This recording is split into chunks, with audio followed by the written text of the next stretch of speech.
Hello students, अभी तक हमने पढ़ा है एलिमिनेशन मेथड और सब्स्टिट्यूशन मेथड। अब हम पढ़ते हैं क्रॉस मल्टीप्लिकेशन मेथड। किसी भी पेयर ऑफ लीनियर इक्वेशन को क्रॉस मल्टीप्लिकेशन मेथड से कैसे सोल्व करें देखते हैं हम। Cross multiplication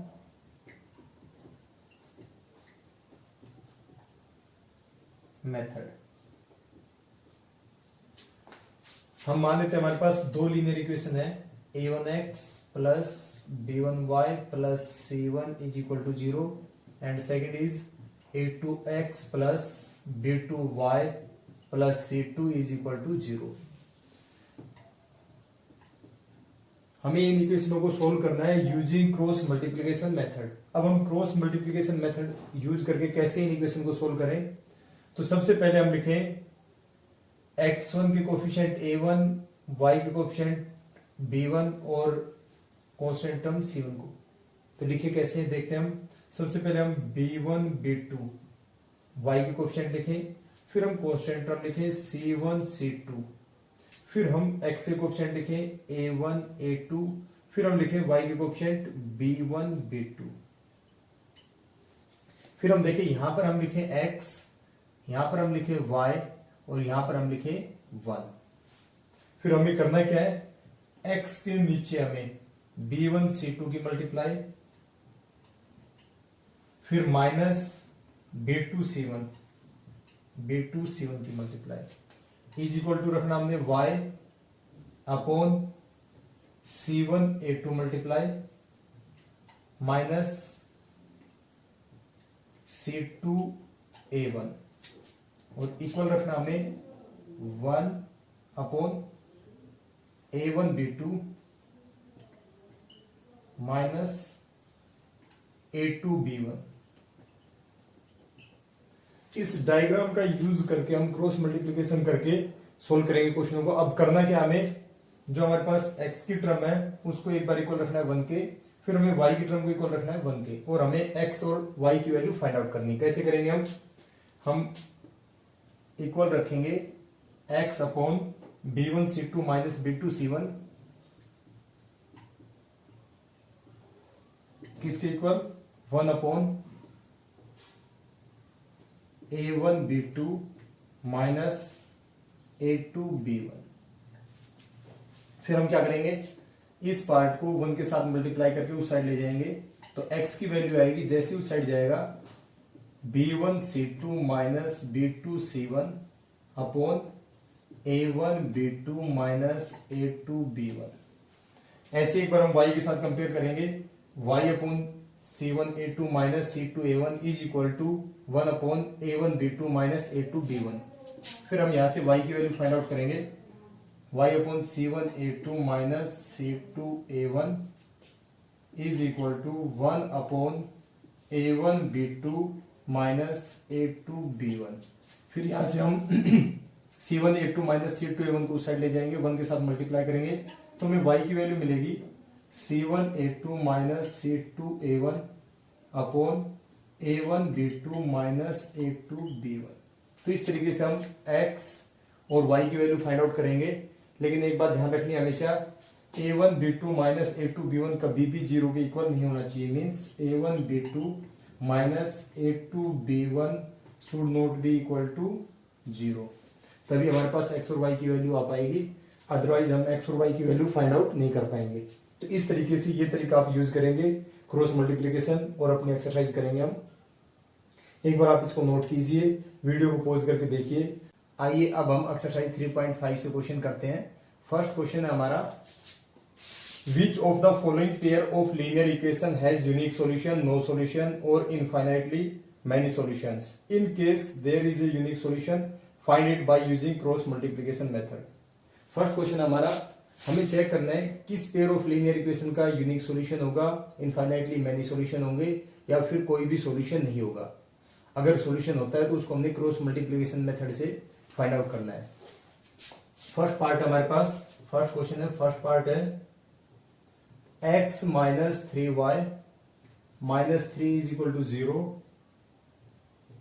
3x minus 9y minus 2 is equal to 0। तो सबसे पहले हम चेक करते हैं इन पेयर ऑफ लीनियर इक्वेशन के कितने सॉल्यूशन होंगे या कोई भी सॉल्यूशन नहीं होगा। तो सबसे पहले हम कैसे चेक करते हैं, पहले हम इनके कोफिशिएंट कंपेयर करते हैं, एक्स वाई के कोफिशिएंट कंपेयर करते हैं और कांस्टेंट टर्म को। तो पहले हम चेक करते हैं a1 इज इक्वल टू, यहां से हम चेक करें तो a1 हमारे पास 1 है and a2 is equal to 3, और यहां से हम देखें b1 हमारे पास -3 है और b2 हमारे पास -9 है, और constant term that means c1 हमारे पास -3 है और c2 हमारे पास -2 है। अब हम चेक करते हैं रेशियो a1 अपॉन a2, और वो हमारे पास है a1 is equal to 1 and a2 is 3, 1/3। फिर हम चेक करते हैं b1 upon b2 that means b1 b2 का रेशियो, वो है हमारे पास -3 अपॉन -9 दैट मीन्स 1/3। और ऐसे ही चेक करते हैं हम c1 is to c2 that means c1 c2 का रेशियो, और वो हमारे पास -3 अपॉन -2 एंड 3/2। अब हम देखें a1 अपॉन a2 हमारे पास 1/3 है, b1 अपॉन b2 हमारे पास 1/3 है और c1 अपॉन c2 हमारे पास 3/2 है। हम देखें a1 upon a2 is equal to b1 upon b2 is not equal to c1 upon c2। It means इस इक्वेशन के कोई भी सॉल्यूशन नहीं होंगे, तो हम कह सकते हैं यहाँ पे नो सॉल्यूशन। हमने कंडीशन पहले पढ़ी है, if a1 upon a2 is not equal to b1 upon b2 unique solution. If a1 upon a2 is equal to b1 upon b2 is not equal to c1 upon c2, no solution. If a1 upon a2 is equal to b1 upon b2 is equal to c1 upon c2, infinite solution. Infinitely many solution. तो हमने यहां पर देखा हमारे पास a1 upon a2 is equal to b1 upon b2 but not equal to c1 upon c2, so this pair of linear equation will not have any solution, means no solution. आइए अब हम करते हैं क्वेश्चन नंबर फर्स्ट का second part. Second part हमारे पास 2x plus y is equal to 5 and 3x plus 2y is equal to 8। पहले इस इक्वेशन को हम लिख लेते हैं 2x प्लस वाई, 5 को इस साइड ले आते हैं, -5 is equal to 0 and second equation मिलती 3x plus 2y minus 8 is equal to 0। हमने पढ़ा था अभी, हम सॉल्यूशन कैसे फाइंड आउट करते हैं। सबसे पहले हम a1 a2 लिखें, सॉरी b1 b2 लिखें हम पहले 1 एंड 2, फिर हम क्या लिखें c1 c2 मीन्स -5 -8, फिर हम लिखें a1 a2 मीन्स 2 3, फिर हम लिखें b1 b2 मीन्स 1 2, फिर हम क्या लिखें, यहाँ पर x लिखें, यहाँ पर हम y लिखें और यहाँ पर हम 1 लिखें। फिर हम x की वैल्यू फाइंड आउट करते हैं, मींस x अपॉन क्या आएगा हमारे पास, cross multiply of 1 and -8 means -8, फिर -2 multiply by -5 means -10 is equal to क्या लिखे हम y upon -5 multiply by 3 means -15, फिर -8 मल्टीप्लाई बाय 2 मींस -16, फिर हम इज इक्वल टू 1 रखें और लिखे हम 2 multiply by 2 means 4 minus 3 multiply by 1 that means 3। और इसको हम सोल्व करें तो यहां पर हम लिखते हैं x upon -8 minus multiply by minus means +10 is equal to y upon -15 minus multiply by minus means +16 is equal to 1 upon 4 minus 3 is equal to 1। हम इसको थोड़ा सा और सोल्व करते हैं, x अपॉन यहां पर हम लिखते हैं -8 + 10 means +2 is equal to y upon +16 minus 15 is equal to 1 is equal to 1 upon 1 means 1। अब हम कंपेयर कर ले, x upon 2 is equal to 1 रखे हम, तो जैसे हम x upon 2 is equal to 1/1 रखते हैं तो हम देखते हैं x is equal to 2 side जाएगा तो मल्टीप्लाई होगा मीन्स 2/1 मीन्स 2।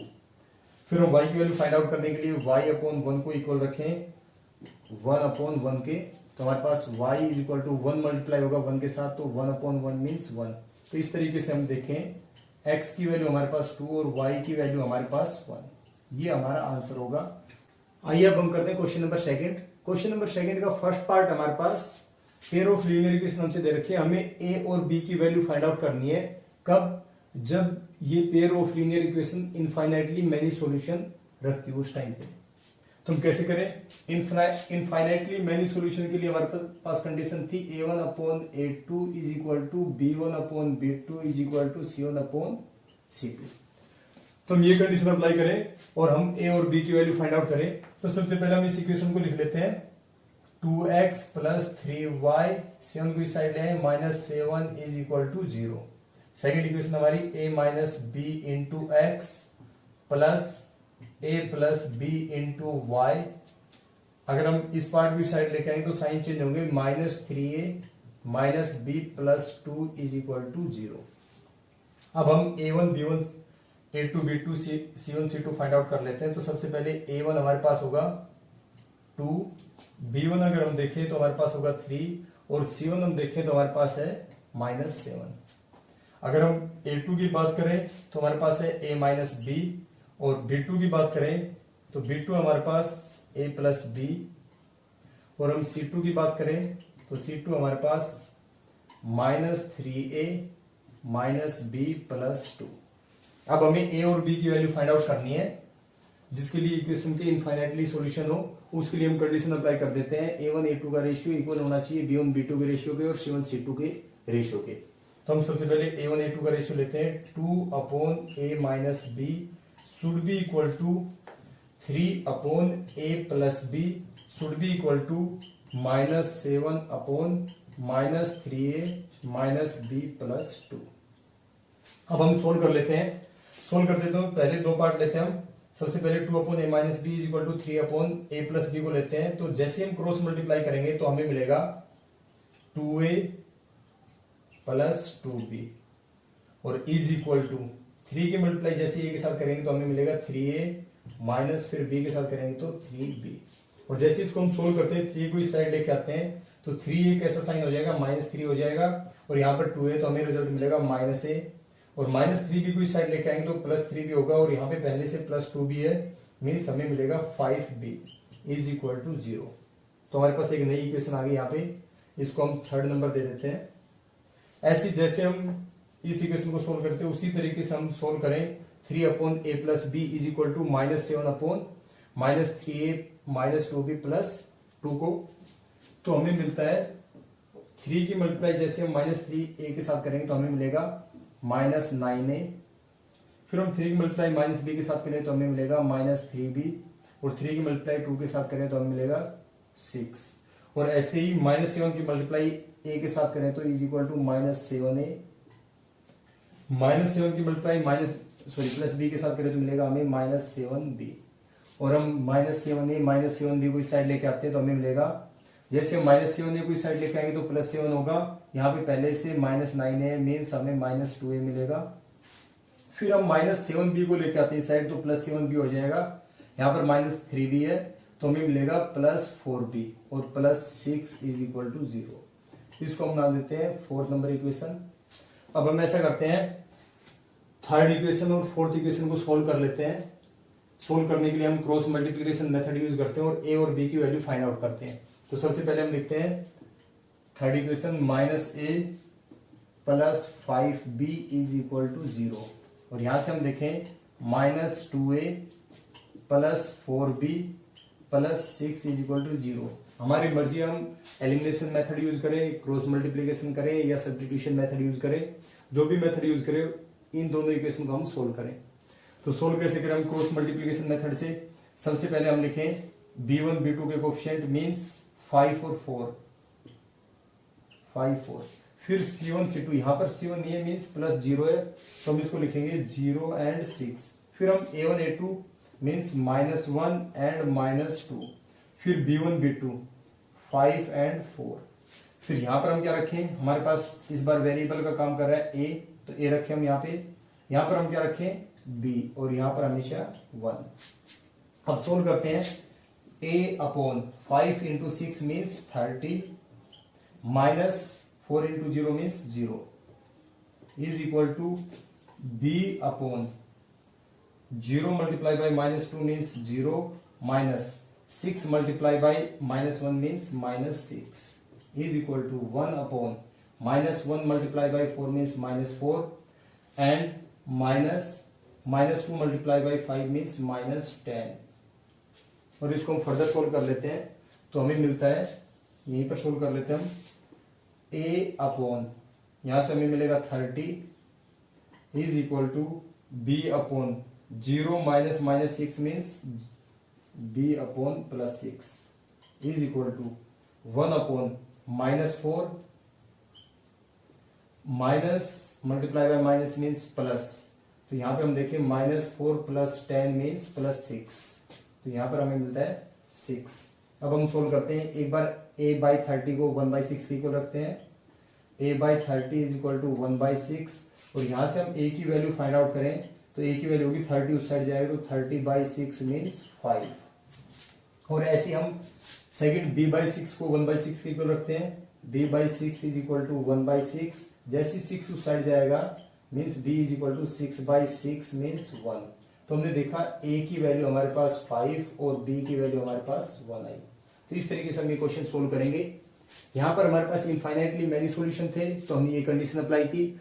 नेक्स्ट पार्ट में हमारे पास नो सॉल्यूशन है, मीन्स वहां पे हम क्या कंडीशन यूज करेंगे, a1 upon a2 is equal to b1 upon b2 is not equal to c1 upon c2।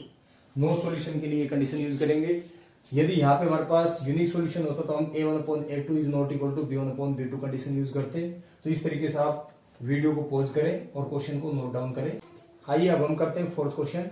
Fourth question हमारे पास, form the pair of linear equation in the following problems and find their solution if they exist by any algebraic method.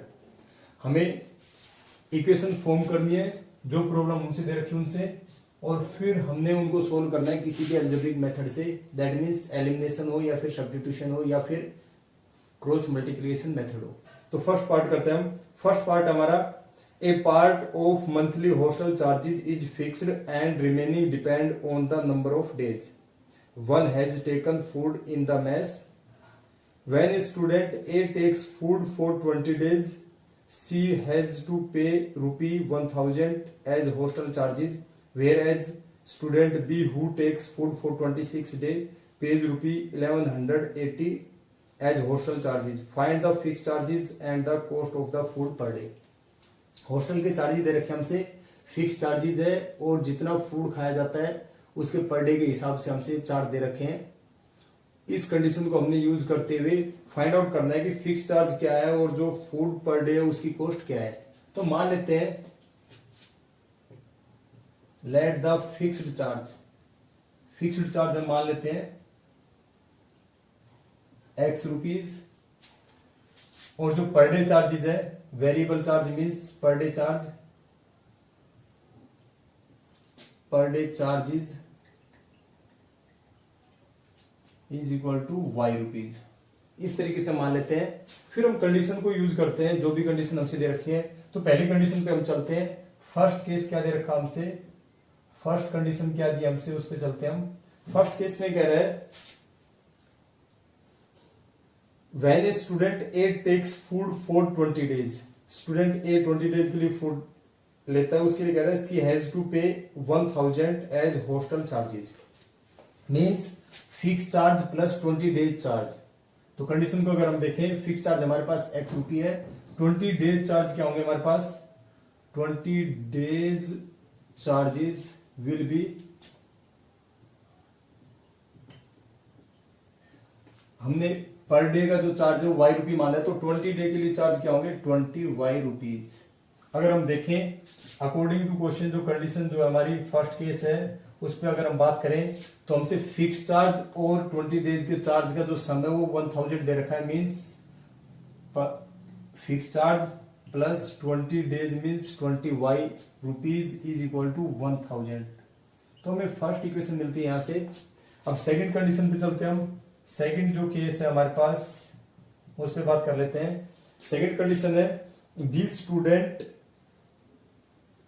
Takes food for 26 days and pay 1180 rupee. 20 student है, वो 26 दिन के लिए ration ले रहा है और वो 1180 रुपए पे कर रहा है। इट मीन्स अगर हम 26 डेज की कॉस्ट करें, 26 days charges will be 26 into y, क्योंकि एक दिन का चार्ज है वो वाई रुपये है, 26 डेज का 26 इंटू वाई रुपीज होगा। अगर इस कंडीशन की बात करें तो अकॉर्डिंग टू कंडीशन क्या होगा हमारे पास, एक्स और फिक्स चार्ज और 26 डेज के जो चार्ज होंगे दोनों का सम है वो 1180 रुपये है। ये हमारे पास सेकेंड इक्वेशन मिलेगी। अब हमें इन दोनों इक्वेशन को सोल्व करना है और एक्स वाई की वैल्यू फाइंड आउट करनी, मीन्स हमें फिक्स चार्ज और per day charges find out करने हैं। तो हम सोल्व करते हैं। हम सबसे पहले इक्वेशन लिख लेते हैं यहाँ पे x plus 20y is equal to 1000 और सेकेंड इक्वेशन हमारे पास x plus 26y is equal to 1180। अब हम सब्स्टिट्यूशन मेथड यूज कर लेते हैं। फर्स्ट इक्वेशन को हम सोल्व कर लेते हैं और एक वेरिएबल की वैल्यू फाइंड आउट करते हैं। मीन्स अगर हम फर्स्ट इक्वेशन से फ्रॉम इक्वेशन फर्स्ट इक्वेशन से अगर हम x की वैल्यू फाइंड आउट करें तो हम लिखते हैं x is equal to 1000 minus 20y को साइड ले जाए, x की वैल्यू फाइंड आउट करें। अब हम क्या करें, हम x की वैल्यू को पुट कर दे सेकेंड इक्वेशन में, put value of x in equation second. और जैसे हम सेकेंड इक्वेशन में पुट करते हैं x की वैल्यू तो हमारे पास आता है x की जगह हम लिख देते हैं 1000 minus 20y, 1000 minus 20y plus 26y is equal to 1180। अब हम सोल्व कर लेते हैं। यहां पर हमारे पास माइनस 20y है, यहां पर 26y है, मीन्स जैसे इनको हम सोल्व करें तो हमें मिलेगा 6y और 1000 को साइड ले जाए हम तो 1180 में माइनस 1000 मीन्स 180। हम कह सकते हैं 6y इज इक्वल टू 180 और जो रिजल्ट होगा y is equal to 180 upon 6 means 30 और y की वैल्यू क्या आएगी हमारे पास 30। तो हमने देखा y की वैल्यू हमारे पास क्या आई 30। अब क्या करें हम y की वैल्यू को पुट कर दें इक्वेशन नंबर सेकंड में। यहां पे हम सब्स्टिट्यूट कर देते हैं y की वैल्यू को इक्वेशन नंबर सेकंड में। जैसे हम y की वैल्यू 30 रखते हैं तो हमें क्या मिलेगा, put value of y in equation third. जैसे हमने थर्ड इक्वेशन में रखा तो हमें मिला x प्लस 26 इंटू वाई की जगह हमने 30 रखा है इज इक्वल टू 1180। हम मल्टीप्लाई कर लेते हैं x plus 1080 is equal to 1180 और यहां से जैसे हम लिखें 1180 1080 मीन्स 1080 को उस साइड ले जाए तो माइनस होगा तो हम लिख दें माइनस 1080 और x की वैल्यू अगर यहां से हम देखें तो हमें मिलेगी x की वैल्यू 100। x की वैल्यू हमारे पास 100 आई है और y की वैल्यू हमारे पास यहां से 30 आई है। तो हमने देखा जो फिक्स चार्ज है वो हमारे पास क्या है 100 रुपीज और जो पर डे चार्जेस है वो हमारे पास 30 रुपी पर डे। इस तरीके से हम फाइंड आउट करें x और y की वैल्यू मीन्स फिक्स चार्ज और पर डे चार्जेस। क्वेश्चन का सेकंड पार्ट हमारे पास a fraction become 1/3 if 1 is subtracted from the numerator and it becomes 1/4 when 8 is added to its denominator. Find the fraction। हमें fraction find out करना है।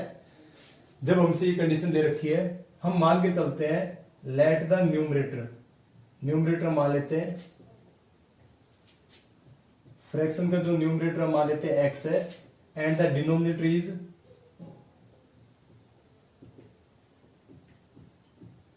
y। Denominator को हम y मान लेते हैं तब हमारा फ्रैक्शन क्या होगा, तब हमारा फ्रैक्शन होगा numerator upon denominator means x upon y। अब जो कंडीशन दे रखी है उस पर हम बात करते हैं। फर्स्ट जो केस हमसे दिया है, फर्स्ट कंडीशन हमसे दी है वो दी है fraction become 1/3 when 1 is subtracted from the numerator. अगर हम इस न्यूमरेटर में से 1 सब्ट्रैक्ट कर दें तो ये फ्रैक्शन हमारा क्या बनेगा 1/3 मींस 1/3। तो हम कंडीशन अप्लाई करते हैं, फ्रैक्शन हमारा x अपॉन y, अगर हम न्यूमरेटर में से 1 सब्ट्रैक्ट कर दें तो हमें क्या मिलेगा 1/3 और इसको हम सोल्व करते हैं, क्रॉस मल्टीप्लाई करते हैं। 3 multiply by x means 3x and 3 multiply by -1 is -3 and y multiply by 1 is y। Y भी साइड ले आते हैं हम, 3x, वाई भी साइड लाएंगे तो -y, -3 इज इक्वल टू 0। हमें पहली इक्वेशन मिली। अब सेकंड कंडीशन देखते हैं हम, केस सेकंड हमारा क्या कह रहा है। सेकंड कंडीशन है it becomes 1/4 when 8 is added to its denominator. अगर इसके डिनोमिनेटर में हम 8 ऐड कर दें तो जो फ्रैक्शन है वो 1/4 बनता हमारा। तो हम क्या करें, डिनोमिनेटर में 8 ऐड कर देते हैं तो क्या मिलेगा हमें 1/4। अब इसको हम सोल्व करेंगे 4 multiply by x means 4x, cross multiply कर लेते हैं हम, is equal to 1 multiply by y is y and 1 multiply by 8 is 8। Y भी साइड लेके आए 4x minus y is equal to 8। इस तरीके से हमें इक्वेशन मिलती है। ये हमारी सेकंड इक्वेशन। अब हम सोल्व कर लेते हैं सेकंड और थर्ड इक्वेशन को। हम इसी इक्वेशन को सेकंड इक्वेशन के रूप में रख रहे हैं।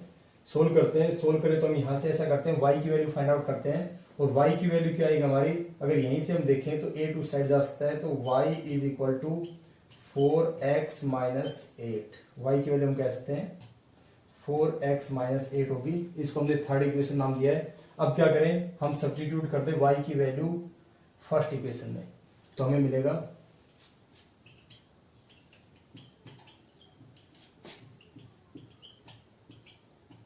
Put value of y in equation first, we get, क्या मिलेगा हमें, देखते हैं हम y की वैल्यू जैसे यहां पर रखेंगे तो हमें मिलेगा 3x माइनस y की जगह हम रख देते हैं, सॉरी यहां पर 4x है, 4x minus 8, 4x minus 8 minus 3 is equal to 0। और आगे हम सोल्व करते हैं इसको, 3x माइनस 4x माइनस के कारण प्लस 8 होगा, माइनस 3 इज इक्वल टू 0। यहाँ पे हम सोल्व करें -4x plus 3x means minus x, और यहां से हम सोल्व करें तो हमें रिजल्ट मिलता है 8 minus 3 means 5 is equal to 0। अगर हम x की वैल्यू फाइंड आउट करना चाहें, या तो हम x को डायरेक्ट उस साइड ले जाएं तो हमें मिलेगा x उस साइड जाके plus is equal to 5 means हम कह सकते हैं x इज इक्वल टू 5। तो x की वैल्यू हमें मिली 5। अब हम क्या करें, x की वैल्यू को थर्ड इक्वेशन में पुट कर दें, put value of x in equation third. और जैसे हम थर्ड इक्वेशन में पुट करते हैं तो हमें क्या मिलता है, रखते हैं हम y is equal to 4 into x की जगह हमने 5 रखा माइनस 8 मीन्स y की जो वैल्यू होगी वो हमारे पास होगी 4 5 की मल्टीप्लाई करें 20 माइनस 8 मीन्स 12। तो यहां पर हम देखें x की वैल्यू हमें मिली है 5 और y की वैल्यू हमें मिली है 12 means numerator is 5 and denominator is 12, then the fraction will be numerator upon denominator means 5/12। तो इस तरीके से हम फ्रैक्शन फाइंड आउट करें। उम्मीद है क्वेश्चन आपको समझ आया होगा। वीडियो को पॉज करें और क्वेश्चन को ध्यान से देखें और समझें।